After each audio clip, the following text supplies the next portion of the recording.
Well, welcome everybody here and out there in Zoom land. I really appreciate y'all being here, both in person and virtually. I'm Trevor Williams with Global Atlanta. If you don't know about us, we're the ones who've been pummeling you with emails about this event. So grateful that we have this intimate group here and also a broader group out there in the world for this important discussion. Global Atlanta, we're a news website. We cover international business mainly, but we generally we look at how Atlanta connects with the rest of the world and the city's role in the world. It's been an interesting day for me from that perspective. I was down at City Hall and the mayor was like welcoming the new consular corps and everything. And so that's the kind of stuff we cover, how the diplomats, how trade, investment, those kinds of things fit in with the city's growth. And so obviously, with that, we write a lot about the airport. So that's why Hannah Palmer here and I gotten together. We were actually trying to figure out where we met or how we met, but I think it was around the development of this concept of the Aerotropolis region around the Atlanta airport, where around 2013 or 14, something like that, people were starting to think about the airport as you said so eloquently in your book, kind of permeable, right? Like being part of the community versus being antithetical to the community. And Hannah was a kind of strong voice in that process, like just bringing a lot of insight as a local to that process. So we're here in what we've been calling the Authors Amplified series. This is sponsored by the Atlanta Global Studies Center. If you don't know about that, it's this collaborative center between Georgia State and Georgia Tech. And if you know anything about academia, the fact that two universities are working together across silos is a pretty momentous thing. They really focus a lot on language learning, as well as kind of what they call empowering, am I going to get it right? Empowering the region's global agenda, which is sort of like perfectly aligned with what we do as a news service. So we really thank them for their help. This is, I think, the 11th. If I'm not wrong, the event in the series. So we started out virtual, we've gone in person, we're now back to this hybrid style, and we really appreciate you being here. So for today, I forgot to grab my book, and I got to get it signed for sure. We're here with Hannah Palmer, who's the author of Flight Path, A Search for Routes Beneath the World's Busiest Airport. If you don't have it, you got to buy it. But what I really loved about this is I could actually read it. It wasn't an academic tome. It was very readable and very eloquent and poignant in a lot of cases. But Hannah is a urban planner, graphic designer, sort of writer, local historian, and South Side observer. I like that. And also, I don't think you've characterized yourself as an activist, but you really have been a catalyst in a lot of ways for moving things forward in the airport area. I often change my title when I introduce myself, depending on the audience, but lately it's been a lot of community organizing and public history. Yeah. And I mean, we're just to situate you as well, for those of you who aren't here, we're in Constellations, which itself is an exercise in historic preservation. And I should say we thank Constellations as well as Gene Kansas Commercial Real Estate for sponsoring this event as well. We're actually a tenant here at Constellations, which is in Sweet Auburn. This is the old Southern School Book building, built in 1910. And I really like the overlap between kind of what this building represents and what your book really talks about, which is this tension between Atlanta as a place that prides itself in development, in breakneck development in some ways, but also is coming to terms with the idea that it needs to preserve what history it has. And so we'll talk about that. But I guess we'll just start talking. We'll go from there. I don't know if you want to say. Thank you for inviting me and to Aurora as well. We went back and forth like a dozen times trying to find a date, and then COVID waves would interrupt us. So it's great to be here in person. And I appreciate y'all spending some time with me this afternoon and for looking at the book. Yeah, and we will have time at the end for Q&A, both here. We'll actually pass the mic around so the people on the broadcast can actually hear the questions, but also those of you on the broadcast, if you want to ask questions, Aurora's moderating the question board there on Zoom. So when did you kind of get the sense, I mean, when you're reading the first chapter, you get this kind of sense of loss that I think must have kind of activated your desire to kind of ferret out the history of your homes. But like, when did you first realize that all these childhood homes that you had sort of grown up in had been demolished? And how did that kind of motivate your odyssey, I guess? Well, a lot of that's in the first chapter, which is actually about a house that I lived in briefly in college, and that house was in Kirkwood. So not exactly the airport area, but it was a very important house to me, very meaningful. You have to read the book to find out why. But when I visited you'll that find site, out quickly, yeah, the very first line first of the page. book. So that was a house I lived in college. And when I visited and saw that it had been, or I learned that it was going to be demolished, and then I saw it was demolished, it was a familiar sense. It was like, oh, this again. Another place I've lived. And then I started thinking about it, and probably it was through talking to friends or talking to family. Yeah, I hear my own self telling stories out loud, and I see people's faces, and I think, oh, this is a story. I'm just sorting through it out loud, but I realized, oh, there's a pattern, and it's all my fault. No, not really. I lean into that sort of psychoses in the book of like, maybe it's me, maybe this giant eraser is following me around. Every place I've ever lived has been demolished, but it's sort of an Atlanta story. Yeah. When did you kind of make that connection between it's me versus the universality kind of the story being Atlanta? And explain the eraser concept. And do you feel like that's, you sort of characterize the airport as the eraser, but also I think there's a general, it's like progress or some bigger universal thing about just change and growth. And I'm old enough now that I actually think of buildings and houses as ephemeral at this point. But when I really started writing the book, I was in my 20s. I was thinking about, where do I want to live? Where do I want to make a home? Where do I want to raise my kids so that they don't feel this sense of like trauma or root shock that I have felt growing up in a rapidly changing Atlanta? And I was like, where can I like really make a home that's going to last forever? And my grandchildren are, and now I'm kind of old enough that I think, well, I don't know that exists, but it was, through writing I just started out writing a series of essays about those houses. And I'm not bright enough to say that I always knew it was the airport. I literally was writing the second or third essay before I made the connection that the airport's growth, displaced a lot of people on the South Side, particularly, and in Clayton County and College Park. And that's through writing the essay and doing the research, I realized there were thousands of other families that were bought out and moved, and that this was a much bigger story than, just the Slagle family. That's my maiden name. And I would say through the process of writing a book, I realized it's so much bigger than just the airport area. Major infrastructures, freeways through downtown Atlanta, big stadiums. That this is a pattern of growth that Atlanta really pioneered in the 60s. Yeah, for sure. Well, talk a little bit about that. I mean, obviously Global Atlanta was founded in the early 1990s. So the Olympics is sort of our kind of BCE, whatever era, like before the Olympics, after the Olympics kind of thing, because that was kind of the seminal event in the internationalization of Atlanta. But it really started a lot earlier with the airport in a lot of ways. We talk a lot with the consulates, and a lot of them are really interested to know, when was that first like international flight? And it was actually, I think, in 1978. It was the Belgians. They started. That's for those of you who are for trivia. I didn't know that. It was a flight to Brussels, Belgium. So we've Mexico. It was Belgium. I don't know, or maybe it's transatlantic. I don't know. You have to fact check me later. But basically, was it okay? We got built-in fact checking. I love it. But maybe transatlantic or European flight. There you go. But I guess the point is, I mean, even that was, say, 78. I mean, it was 18 years before that the big terminal was built, right? Like the new jet age terminal. Talk about what you kind of understood about that, or learned about Atlanta, like the airport as progress in Atlanta, I guess. Well, I learned that the airport has always been growing. It was there's never just been like a single airport for a long period of time. The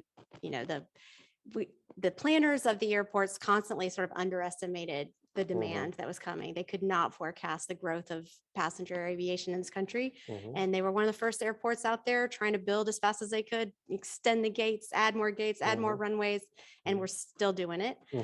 We're still kind of pioneering the world's busiest, most efficient airport can look like. So The thing that I really learned that was kind of shocking to me is that almost as soon as they built that 1960s airport, that was the airport for the jet age, which now if you look at photos of this 1960s airport, like if you like mid-century architecture and design, you will just drool at what we have destroyed. This airport was just like swooping design and artwork, and as soon as it opened, it was overwhelmed and it was obsolete. Like basically they had to start planning immediately for the next decade, the next generation of flight. And that's when they started really planning their expansion into the neighborhoods where I lived.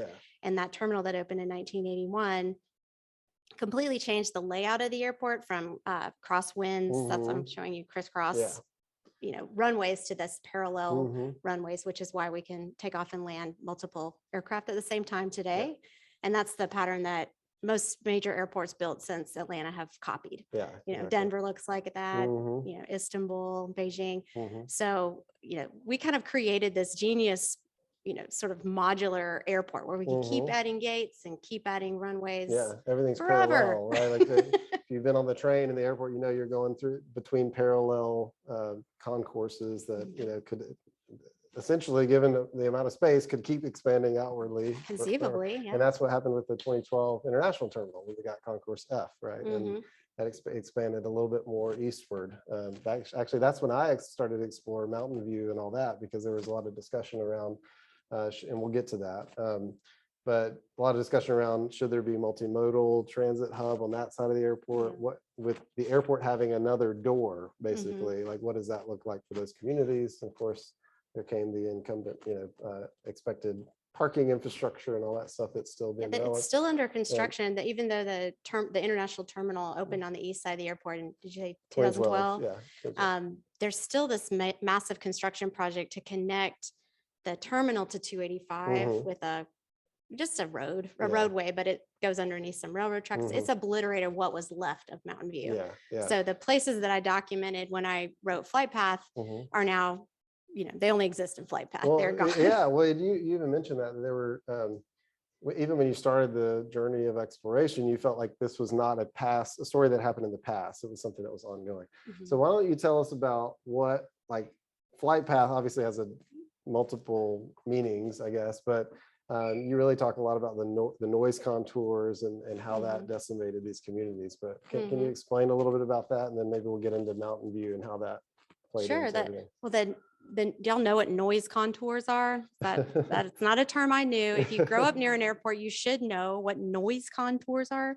You just have to picture looking at a map and mapping the noisiest parts of the area. So the FAA does require the airport to report, I think every 10 years, on the noise levels on land around the airport. And so they have like the red contour is a red kind of blob around the airport. That's the noisiest, highest decibel level, day, night, average. And then there's, it's sort of concentric blobs around the airport. And there's one of these noise contours that is too loud for people to live in. And it's too loud to build churches in and hospitals and schools in. But so any of that land that's within that loud contour, and these contours are constantly changing with technology and flight paths. That's why they have to update them. But it's a really important sort of land use tool that nobody that I grew up with on the South Side had ever heard of. No, none of us had. You would think if you're buying real estate, you might want to see this sort of data.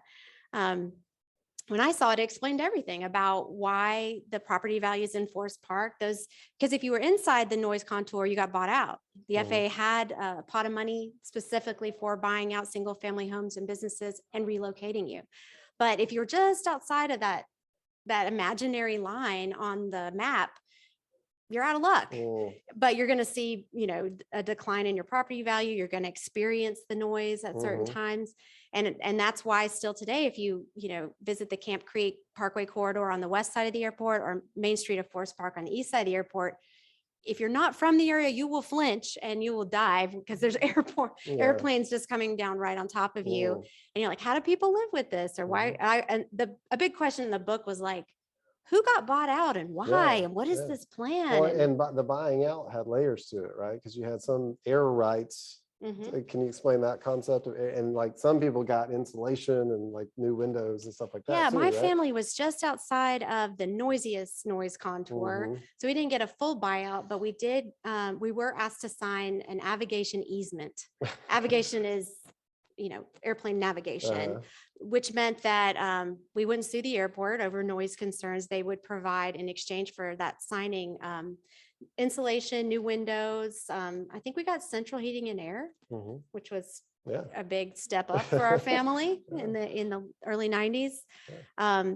It does all of those kind of, I don't know, that program does little to actually stem the hemorrhaging of value from a Right. lot of these communities because you're underneath the flight path. Mhm. But it is interesting that my parents at some point signed a document saying that they wouldn't erect a giant flagpole or anything to interfere with Yeah. aviation. And so did so many people I went to school with. As an adult, I talked to so many folks I grew up with. Were like, oh yeah, that Yeah. must be why we got a new Well, siding. that was the interesting part though, reading the book, because it doesn't seem like it seemed like a lot of people saw it as a fact of life, right? Like it, and you can correct me if I read that wrong, but Mhm. like it seemed like there wasn't this kind of outpouring of anger or something like that. It was like, oh, well, this is development, it's happening. Mhm. We're going to do our best with it. It wasn't like we're moving out of here. And Mhm. I mean, so there were still communities in Well, there was places. flight for sure. Yeah. People who could leave Yeah. Clayton County did. They moved Mhm. on to Henry and Fayette County, Yeah. got further south, away Mhm. from the airport and away from urban Atlanta. This Mm. is Clayton County did refuse to join the MARTA system around the same time as a sort of deliberate step to like distance themselves from Atlanta and its urban ills. It was very much a Yeah. way to Flight kind of segregate thing. racially.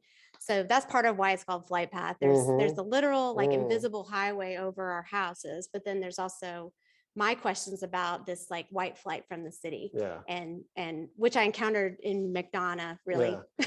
McDonough. Yeah, Yeah. McDonough. So, well, tell us about that, because you went off to New York. You're sort of living in New York, working the publishing life, right? Like, and then you come back, and you settle back in McDonough. And what was that like for you coming back? And talk about that process of rediscovery of the South, right? Well, And the book where wouldn't it led exist to. without the sense of culture shock I Yeah. felt Yeah. when, and it's just like you said, if you grow up with the airport, you're like it's just part of life. Mhm. Most of the people I grew up with worked somehow. Their Yeah. parents somehow worked for Eastern or Delta or Department of Aviation. Mhm. It was like we were a company town. Yeah. And in fact, the place I lived in, Forest Park, was very much like a bedroom community to the Ford Motor Company that was next to the airport, the Yeah. airport itself. So everybody was sort of on board with the airport's growth and expansion. They felt we all kind of believed that it was going to benefit us. It was going to benefit Clayton County. It was all for, its progress for the benefit of everyone. But then when I left and went to New York and lived somewhere else for a while, that's how it works. You leave your hometown and then you come back and see it with fresh eyes. And I was shocked by the amount of airplanes Yeah. that we lived with. And I Yeah. lived in Brooklyn. Yeah. I mean, they just have spread their airports Right. out a little bit more. They have, just as much air traffic in Yeah. 3 different airports. Yeah. So that sense of culture shock when we ended up in McDonough, which in my mind, we were staying in a friend's like fishing cabin, just as a place to crash while we figured out our life. And I was stunned that McDonough was no longer rural, Yeah. that it was kind of taken over with sprawl, and the worst kind of sprawl. Sprawl that seemed like it was very short-sighted, Yeah. Not quality development. It was snarled with traffic. What was great about Henry County was vanishing. And I think it was that sense of shock and like, whose idea was this? This isn't good for anyone. What is the plan here? And of course, having experienced life in a city where I walked everywhere and suddenly I was stuck and feeling very trapped in Atlanta's exurban sprawl, that's when I started taking notes. Okay. Yeah. That's when I actually started a blog. It was like 2003. And this it was pre-Facebook. Facebook. The heyday of blogging. Yeah, Yes. you just start a blog. So I was like, nobody's gonna read this, but I gotta vent. Yeah, exactly. And I was venting As every good about, blog I does. didn't know at the time, but I was venting about urban planning, city planning, urban design. Well, your maiden name became sort of a passport, because you had like a lot of so many people who moved from Forest Park down to Henry County. So like talk about that a little bit. Yeah, I should have known. Illustrates, I think, the white flight sort of. It was a straight up mentality. migration from Forest Park and Clayton County to Henry County. And I didn't realize how many folks the entire community uprooted itself and just moved a couple exits down 75. And over again, I ran into people I knew from high school, people who knew my maiden name, my family's name. And I tried to, use that as a certain social currency to, learn and navigate this world.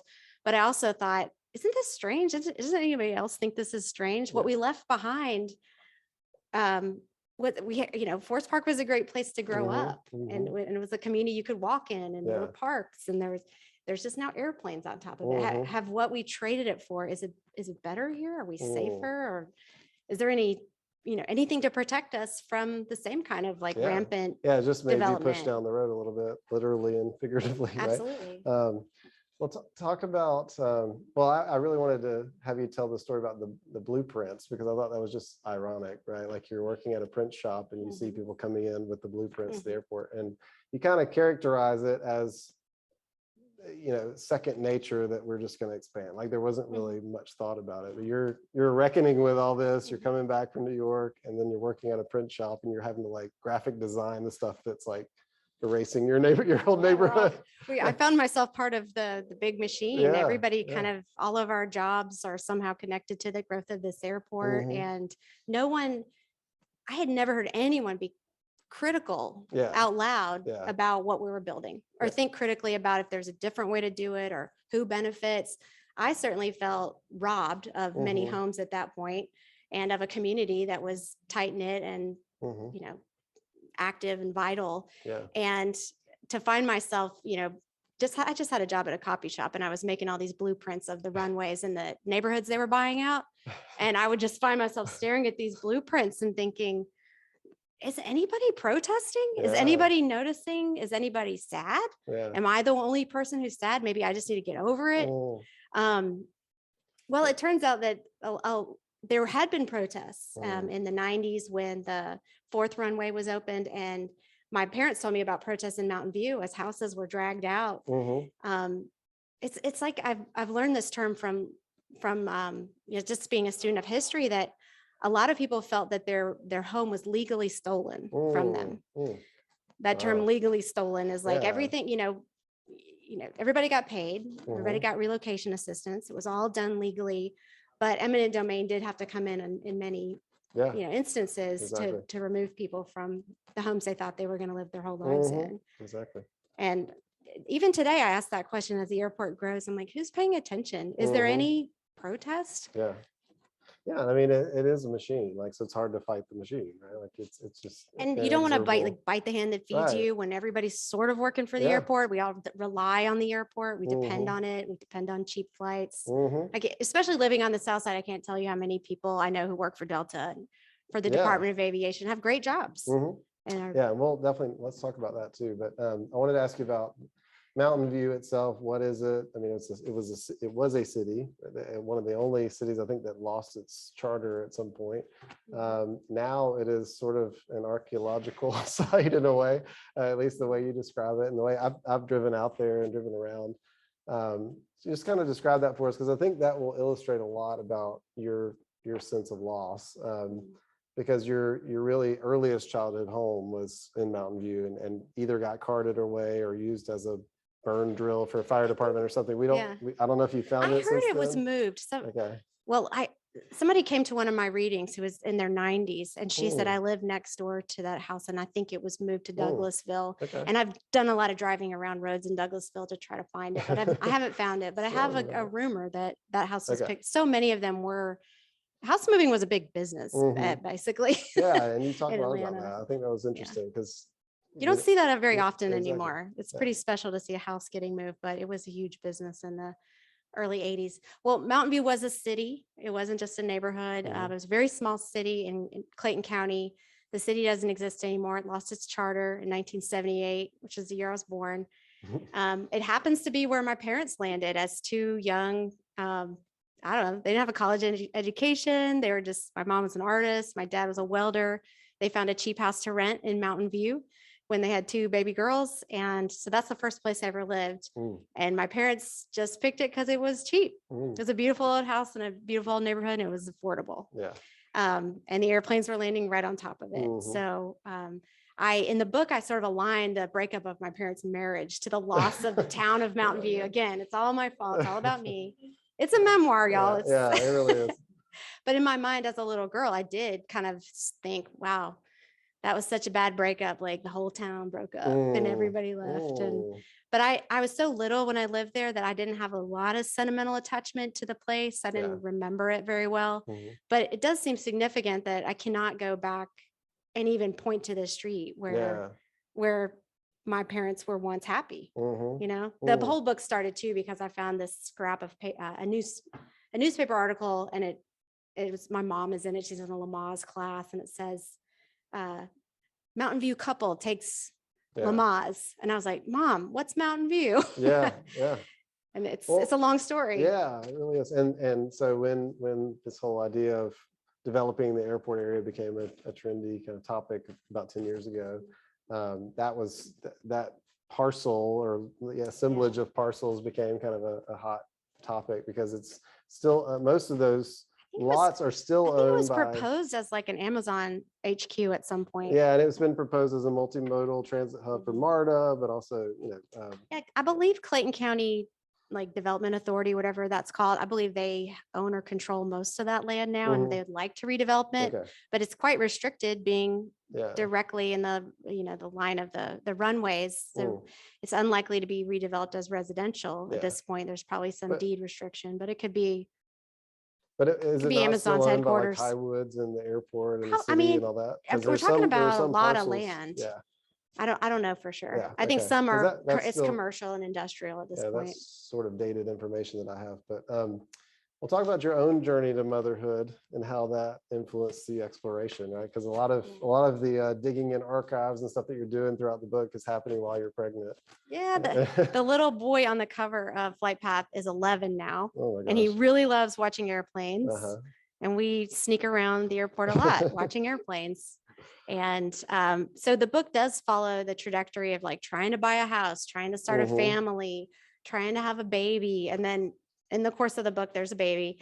And I guess that part that actually happening in my life as I was working on the book, it gave some structure to the book, some sort of like, the beginning, middle, and end. As a writer, you kind of have to find those, the thing that's going to keep a reader turning the pages. And for me, it was sort of like, do I want to raise a kid here?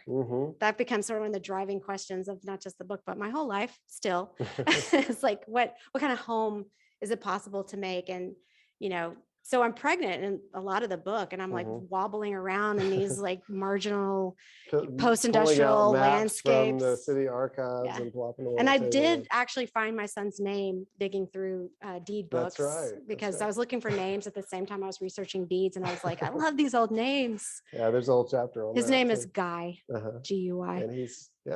And he's 11 now. So I love that for me personally, there's a snapshot of that time in my life that's in the book. And a lot of people, I think, aren't expecting that when they pick up a book about airport history. There's just an awful lot about this woman and her baby and her pregnancy stuff and her issues. Yeah, but you do such a great job of weaving it together. I mean, it's not. That's the kind of book I like to read. There's a lot blended, and I'm a vulnerable narrator for sure. I'm definitely saying, come along and be surprised by the same things I'm being surprised by. Yeah, but you're also like, somehow you avoid being cynical, I think. I really like that about the book, because you could easily write a book about inexorable progress of the airport and be very like jaded and depressed about it. But you really seem to keep an open mind especially when this whole development initiative in the Aerotropolis comes around. Like, I did not know how to end the book, but literally the Aerotropolis concept is coming out as I was trying to wrap up my thoughts. And I thought, well, this is an ambitious and potentially naive way to look at the airport, but let's think about that. Well, I mean, it seemed like it created a shift in orientation, at least. Exactly. And it created a glue, like, for jurisdictions, to come together. And I mean, maybe I'm naive, like, writing about this, but that was impressive to me. Like, after all this time of the airport being like a bad word in a lot of these communities, they actually came to the table, and started talking about, hey, this is actually a huge economic engine. We can sit and complain about it, or we can say, why isn't it benefiting us the way it benefits communities on the northern side of Atlanta, right? Because the argument was, or I think the genesis of it all, well, of course, it was the John Casardo Aerotropolis book and all that, but I think the genesis of it really was most of the people that work at the airport are south of I-20, right? And most of the people that use the airport are north of I-20, right? And there's like, it's pitched as a symbol of progress and as a point of pride for Atlanta, but like, which Atlanta, you know? And Right. and there was a lot of discussion about that, and it wasn't always, I think, friendly or happy, but like, I think at least there was a shift in orientation to think this can be a tool for us too, not just for. And as somebody who lives in the area now, I resist a lot of the nostalgia around the good old days of East Point, the good old days of Forest Park, because it's frankly racist. A lot of it is just remembering very segregated, you know, leave it to Beaverland. Yeah. And I'm also like, there's no going back to that. We have got to figure out ways to build it better and build it for everyone and get those community benefits agreements in place with the airport so that more of those benefits come to the people who live the closest to the impacts. Well, and if it's not the airport, it's something else, right? Like, I mean, I've lived in Atlanta for 15 years. I'm from Columbus, Georgia. And I mean, one thing I love about Columbus and what struck me, it kind of hit me hard when you're going back to your town, your houses, and you can't find them. Like, I can still go and see everywhere I grew up, you know, and I felt like Columbus was far enough removed from Atlanta that it's its own identity, right? And it's a big small town, right? And I feel like being in Atlanta sometimes, and I have the same discussion about my kids, like, are they from Dunwoody? Are they from Atlanta? Like, they were born in, you know, Piedmont Hospital, but then we lived in Eastlake. Now we live in the suburb. And it's like, I know, they'll tell you, they'll write a memoir someday and you'll learn a lot. And it's like, so it's the question of like, what is Atlanta? I mean, we've got rap videos about that now, but you know, like, what is Atlanta? What kind of community are we building? Are we a victim of our own multiplicity of jurisdictions? That's one thing I've kind of harped on a lot lately, is like, I mean, why do we have so many cities and so many counties? And you know, it's really hard to revoke a charter. It is, but it enables us in a lot of ways and hinders us in a lot of ways. And I agree. So the definition of what Atlanta is, I think, is still kind of up for grabs. And you know, it kind of depends on where you are in the city and how proud you are of the place you are. I know that on the South Side, there's a definite underdog South Side pride, especially those of us who grew up, you know, in Clayton County or in College Park, and you know that we're kind of digging back in and we're buying these old houses and trying to, just live our lives and raise our kids. And where we live in East Point actually does remind me a lot of growing up in Forest Park, just that it still feels pretty middle class and working class. Because the airport jobs. It's a weird relationship, and all the work I've been doing since Flight Path on, you know, development ideas around the airport, there's always this, you know, lingering question and fear of gentrification. And I'm always like, we still live next to the airport. It still has this incredible, I don't know, like downward pressure on property values. Certainly there are pockets that are gentrifying around the airport, but it feels like a different kingdom. Well, I guess one question that emerges from that is how, I mean, we have projects like the Beltline, right? Like we have projects like Constellations, right? Like that are making places with depressed property values go up, right? But so where is the line, right? And this is where I think not being jaded is very important, because there is a sense in which, you know, it's easy to, if you're not in that community, it's easy to say, well, you don't want gentrification. But then when the values go up and it does benefit certain people, like that's good for them, right? So it's like, how do you advise when you're doing work, you know, with the airport or with other authorities, like how do you navigate this tension of growth versus preservation? Like, is there an answer, or is it just case by case? It's a daily tightrope walk. Yeah. But I mean, it's a daily tightrope walk, and I constantly ask myself if I'm one of the good guys and try to be honest about that. If what I'm bringing in, because I'm a homeowner, I'm often, you know, cheerleading, you know, projects and, you know, trails and parks and green space, particularly the Flint River project. But to renters, that sounds threatening. It's like, you know, you're basically going to bring our rent up. Whereas all the homeowners I speak to, they're the ones who show up in community engagement meetings. It's those homeowners and real estate agents who are excited to see us bringing value to these like post-industrial or underutilized lands around the airport. So I guess specifically reaching out to the renters, which make up the majority of the population in the airport area, and trying to address their concerns. And sometimes it has to do with, I've been, because of the Flint River project, we haven't gotten into, but I've been talking to lots of families and residents who experience flooding, and it's often renters who experience flooding. And so, I can get them to come out to the meeting if we're talking about flooding issues, but there is a very real chance that if we fix these flooding issues or mitigate them on a large scale, that is going to open up, new investment. It's going to bring in new development, and it's out of my control at that point. So that's what I mean, that we have to have like systems level, focus on affordable housing and preserving affordable housing. I think so. Because the game of urban planning and development is always to improve things, whether that's on a small scale, a garden or a trail, or something very large scale, like saving a river. That's the goal. We're trying to improve things here. So I don't apologize for that, but I have to be aware, I have to be listening all the time to like who's feeling threatened. And the macro versus micro, like it could really benefit me, but is it benefiting everybody? And how do I navigate that personal tension? Like I get a lot of credibility because I'm from Clayton County and I live in East Point, and I'm working on my own. I consider this my own backyard, all the work I do around the airport, and I plan to live with it. I plan to live.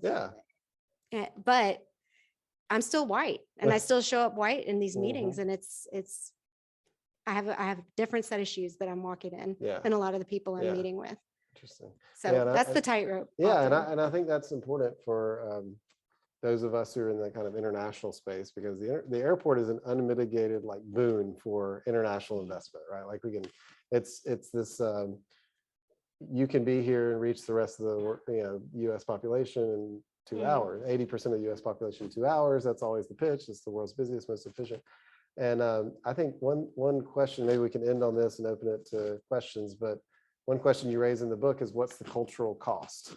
You kind of use that terminology of being this, and you ask the question of what would it mean if the airport, instead of focusing just on efficiency and busyness, would focus on engagement, or like, and I think we're sort of starting that conversation now over the last 10 years, but I think it's an important point to keep in the back of all of our minds, as we. I think we lost that busiest title during the pandemic. Briefly, it's back. It's back. It's back, both operations and passengers. Okay. Well, we're all very proud.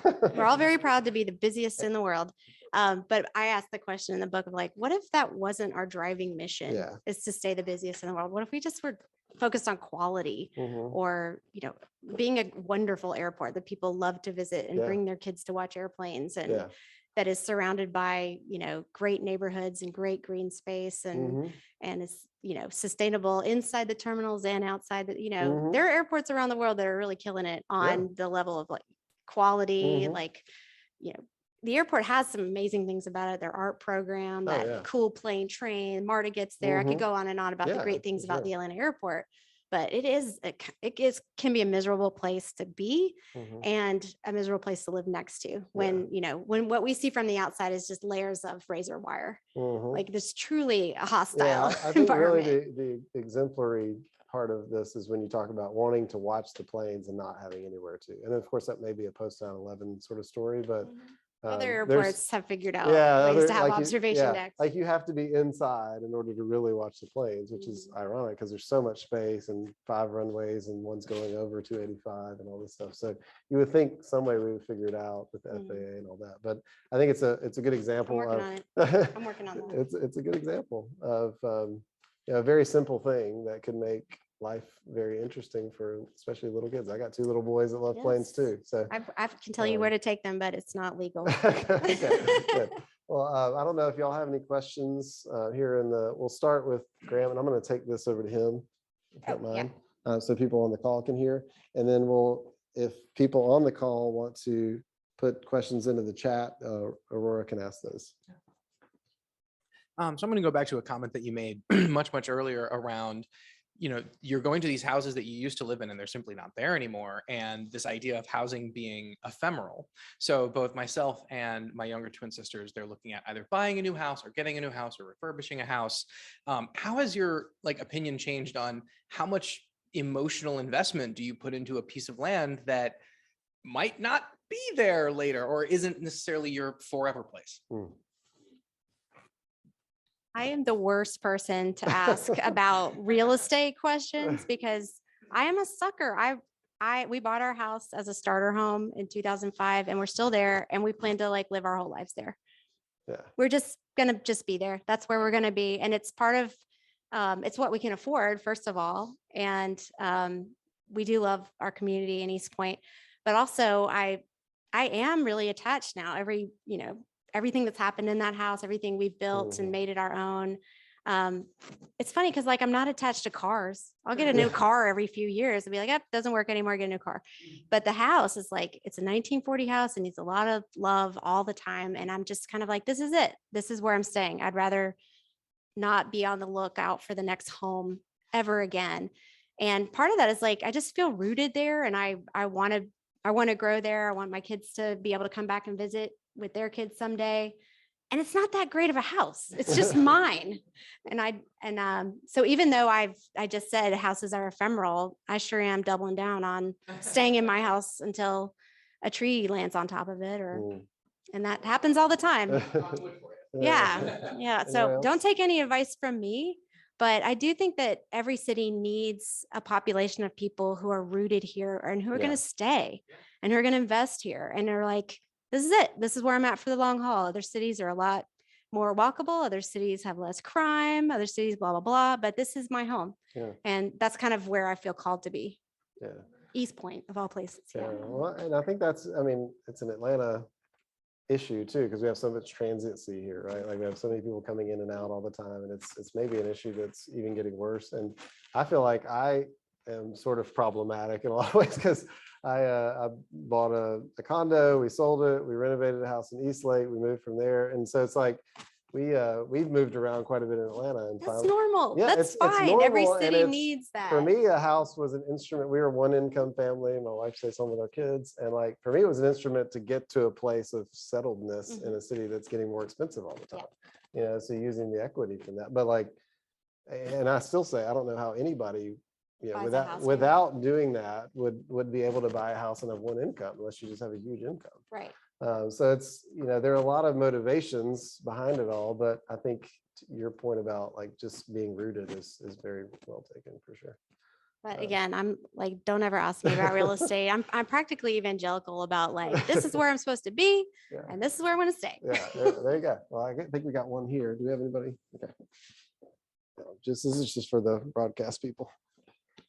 Yes, you had said that how Atlanta's airport is designed that it can just continue to grow and add on more runways, etc. Do they have the land to do that, or are there other neighborhoods that are at risk for being bought and demolished in order to keep up with the growth? Yeah. There is a plan to build a 6th runway now, and they're squeezing it between number 4 and number 5. Shorty. So that, they can keep adding, but they currently don't own a lot of land inside right now the airport's inside the perimeter, and they don't own a lot of land beyond that. They're actually trying to develop what lands they do own for not aviation purposes. But the next, all right, I'm going to get this wrong, but the airport does own tens of thousands of acres of land in Dawson County. So way outside on the Dawsonville. They've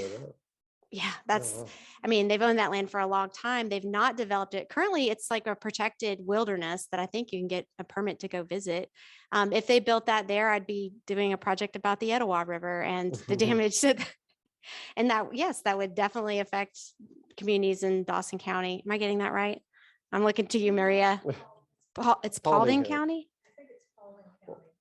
It was supposed to be the second airport, but now both Delta and Hartsfield do not want the second airport. They like Right. Yeah, and there was a whole study around that and all that. So I would be really surprised. We do what Delta wants. It's absolutely. And they want their hub in one place.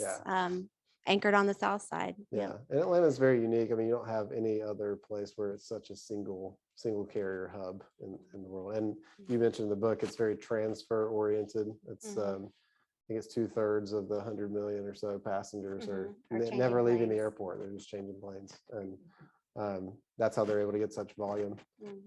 Anyway, any other? If the airport builds that 6th runway, I mean, I guess I should say when. They've had it on these plans, Yeah, it's for a 2030, decade. I think, They is the keep plan. changing the number. Pandemics don't help. But when they build that, it will mean more air traffic and more noise for the people who are already burdened on the south side. It's yet another parallel runway. So most of the impact is on the east and west side of the airport down there. Yep. Anybody else? Maria's got one. Okay. Larry? So, Hannah, this isn't mic'd, right? It's- Well, just for the for the- people yeah. to hear. When I first got to know you, it was on the Finding the Flint and the whole idea. And I'd love for you to talk about that and also share with us where that is, because I have heard from different folks around the area that you sparked something. And I'd love for you to talk about that. Yeah, we didn't get to that, so thank you. Happy to talk about that. So in 2017, when Flight Path came out, I was approached by my friend and colleague Ryan Gravel, who was working with the Conservation Fund, which is a national nonprofit that basically buys and conserves land on behalf of cities, counties, states, all over the country. And Conservation Fund, Atlanta Regional Commission, and American Rivers were partnering to do some thinking and work around the Flint River, which begins in the airport area and flows all the way to Florida. The Flint is Georgia's second longest river. It's not accessible really from Atlanta. You have to go down to Thomaston before there's public areas where you can get out on a kayak, but it's a gorgeous river, sort of the longest undammed rivers in the nation. And, it's part of that ACF river basin, Apalachicola, Chattahoochee, Flint, that we've been in litigation with Florida and Alabama, the water wars. So that's why the Atlanta Regional Commission kind of put some energy and funding into planning around the Flint headwaters.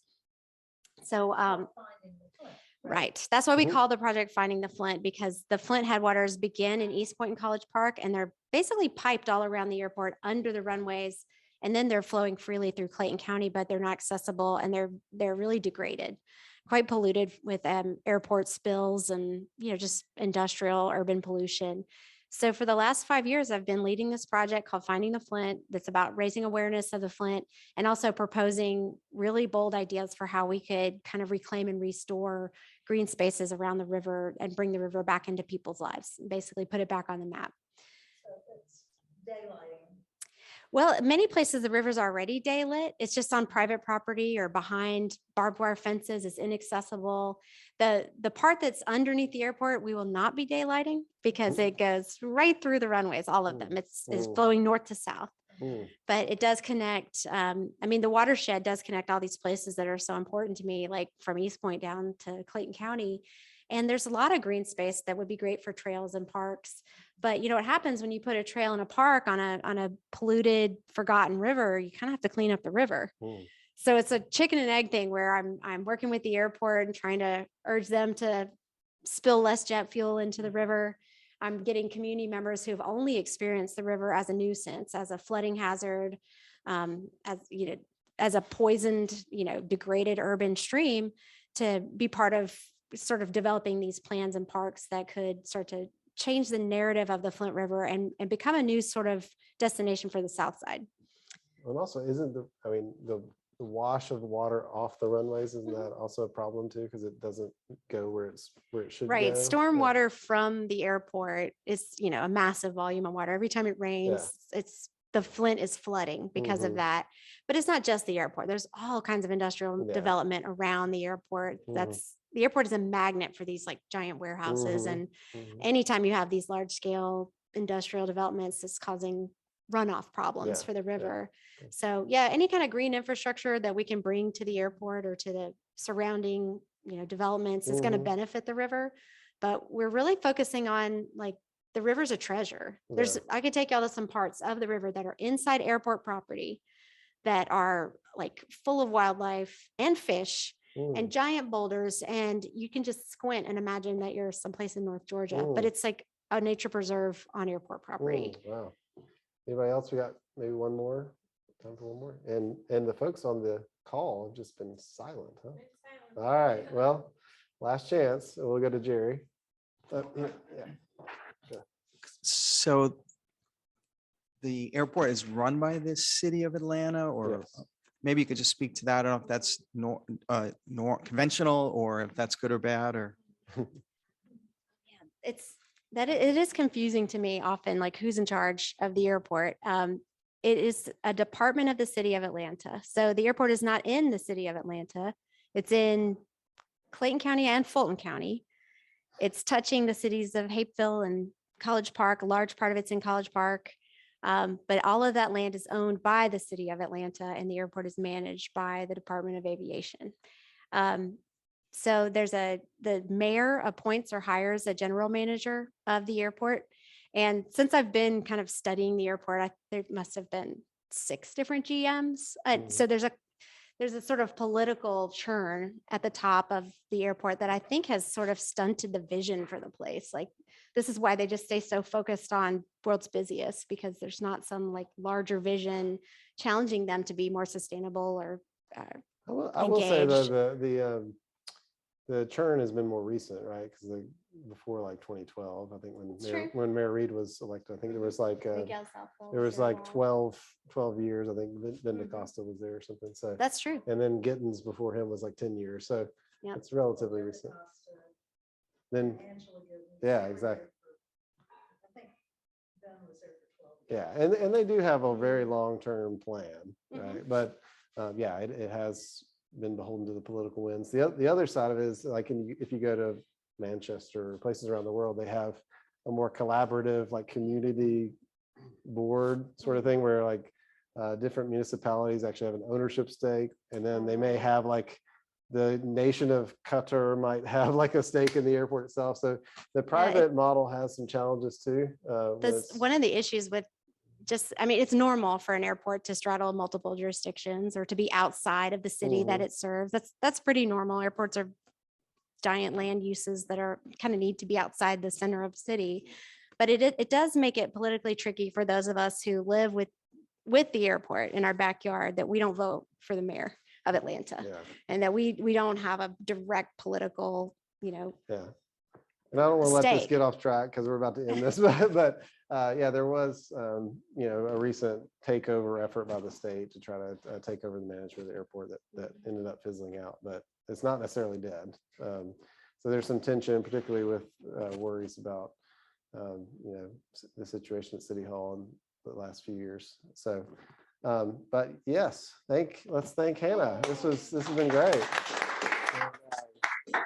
We will have a recording that we'll send around as well, but I really appreciate you taking the time, and this has been a fascinating discussion. If you don't have the book, come get one. We'll send y'all a link online to order it if you don't. And we're going to have you sign them if you don't mind. I'd be happy to. Thank you.